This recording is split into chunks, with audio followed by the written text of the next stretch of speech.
नमस्कार मित्रमंडळींनो, स्वागत आहे तुमचं माझ्या चॅनलमध्ये शर्वरीज किचन.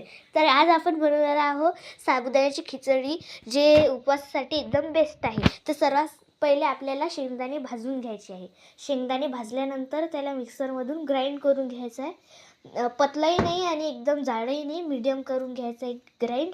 आणि नंतर मग आपल्याला तेल घ्यायचं आहे कढईमध्ये आणि नंतर त्यात टाकायचं आहे जिरं टाकल्यानंतर मिरची टाकून द्यायची आहे.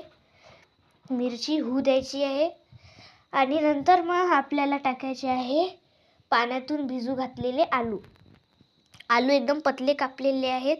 ते पतले कापल्यानंतर त्याला पण मिक्स करून घ्यायचं आहे आणि जोपर्यंत ते नरम नाही होऊन जातील तोपर्यंत त्याला मिक्स करायचं आहे. त्यानंतर आपल्याला जे शेंगदाण्याचं कूट साबुदाण्यात मिक्स करून घ्यायचं आहे, त्यात मीठ टाकायचं आहे आणि नंतर मग तो जो मिक्सचर आहे तो त्यात ट्रान्सफर करून घ्यायचा आहे. मग त्याला चांगल्याने मिक्स करून घ्यायचं आहे आणि नंतर मग त्याच्यावर झाकण ठेवून 5-6 मिनटं झाकण ठेवायचं आहे त्याच्यावर आणि मग रेडी आहे तुमची साबुदाण्याची खिचडी, जे उपवासासाठी एकदम बेस्ट आहे. ट्राय करा आणि मला कमेंट्स की कशी बनली आणि फॉलो फॉर मोर.